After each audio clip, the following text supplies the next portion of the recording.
के तपाईँले blood test गराउँदाखेरि तपाईँको हिमोग्लोबिन घटेको देखाएको छ, या तपाईँको रगत कम भएर शरीरमा अनेक किसिमको छाला सम्बन्धी समस्याहरू, कमजोरी हुने जस्तो समस्याहरू र पिरियड भइरहेको लेडिजहरूमा पनि अनेक किसिमको एनिमिक कन्डिसनहरूले गर्दा होइन रगतको कमीले गर्दा भएको समस्याहरूमा चाहिँ एकदमै प्रभावकारी देखिएको यो व्हिट ग्रास र गिलोएस्टोरस तपाईलाई चाहिँ इम्युनिटी बुस्ट गर्न पनि हेल्प गर्छ, प्लस तपाईँको डाइजेसन सम्बन्धी समस्याहरूमा पनि यसले एकदमै हेल्प गर्छ। तपाईँको हार्टमा कुनै ब्लकेज छ, बडीमा एकदम टक्सिन्सहरू एक्युमुलेट भइरहेछन् भने तपाईँलाई चाहिँ एकदमै मद्दत पुर्याउँछ यसले। घरिघरि मौसम चेन्ज हुँदाखेरि तपाईँलाई ज्वरो आउने र यस्तो भाइरल फिभरहरू हुने जस्तो समस्याहरूमा पनि यो व्हिट ग्रास जुसले चाहिँ एकदमै हेल्प गर्छ।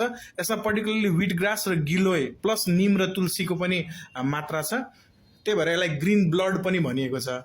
अब यो पुतपाक विधिले बनाइएको यो रसमा चाहिँ एक थोपा पनि पानी नहालिकन बनाइएको छ र यो पर्टिकुलर प्रोडक्ट अर्डर गर्नको लागि तपाईँ माथि दिएको नम्बरमा सम्पर्क गर्न सक्नुहुनेछ, कि त डायट किन्नको लागि चाहिँ तपाईँ हाम्रो पतञ्जलि आयुर्वेद फार्मेसी शनि मन्दिरको अपोजिट विराटनगर आएर यो पर्टिकुलर प्रोडक्ट किन्न सक्नुहुनेछ।